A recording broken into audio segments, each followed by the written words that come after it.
जब से उद्धव ठाकरे की सत्ता गई तब से वो और उनका गुट लगातार सीएम शिंदे और बीजेपी पर निशाना साध रहा है, उन पर सवाल भी उठा रहा है।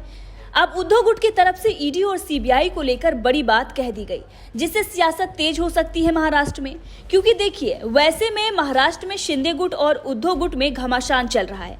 ऐसे में उद्धव गुट की इस बात से बयानबाजी खूब हो सकती है। तो चलिए आपको बताते हैं कि ऐसा क्या कह दिया गया है उद्धव गुट की ओर से।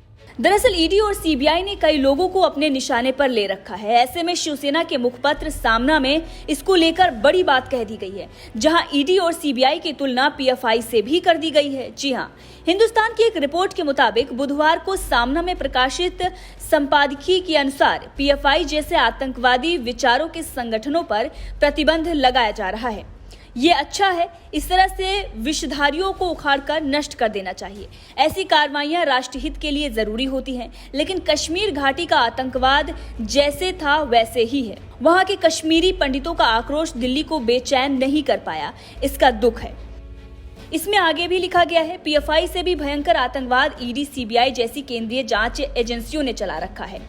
राजनीतिक विरोधियों की आवाज दबाने के लिए इन एजेंसियों का गैर इस्तेमाल किया जाता है। तब देश में कानून का राज है, ऐसा कतई नहीं कहा जा सकता। राजनीतिक विरोधी भयग्रस्त रहें, ये लोकतंत्र का लक्षण नहीं है। तो जिस तरह से सामना में ईडी और सीबीआई की तुलना पीएफआई से की गई है, इससे बयानबाजी तो पक्की हो गई है।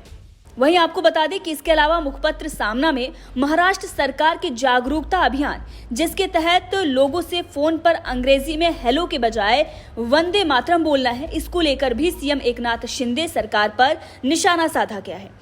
इसमें लिखा गया है कि रुपए की कीमत मिट्टी में मिल गई है, महंगाई बढ़ी, बेरोजगारी बढ़ ही रही है, किसान आत्महत्याएं कर रहे हैं और उसका समाधान क्या? तो इसके आगे हेलो बोलने की बजाय वंदे मातरम बोले। ये मातृभूमि हमारी ही है, इस मातृभूमि के आगे हम सदैव नतमस्तक हैं, लेकिन ये भूमि सही अर्थों में सुजलाम सुफलाम कब होगी? आगे भी कहा गया है और ये बताया गया है कि चीन केवल लद्दाख की सीमा पर ही नहीं, अरुणाचल प्रदेश में भी घुस आया है। उसे सबक कब सिखाएंगे? वंदे मातरम का यही सही अर्थ है। महाराष्ट्र को तोड़कर, कमजोर करके वंदे मातरम की गर्जना कैसे की जा सकती है? वहीं इसमें प्रधानमंत्री नरेंद्र मोदी को लेकर भी तंज कसा गया है, जहां उनके गुजरात दौरे पर सवाल उठाया गया है और उसमें लिखा गया है कि प्रधानमंत्री मोदी इस समय गुजरात के चुनाव में फंसे हुए हैं, इसीलिए उन्हें गुजरात के अलावा कुछ नहीं दिख रहा है।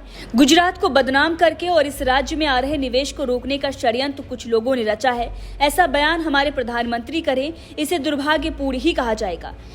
वो पूरे देश के प्रधानमंत्री हैं, वो जितना गुजरात के हैं उतना महाराष्ट्र के भी हैं। हम इस सिद्धांत का पालन करते हैं।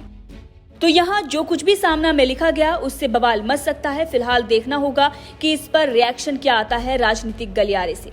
इस पूरी खबर पर आपका क्या कुछ कहना है, कमेंट करके जरूर बताइएगा।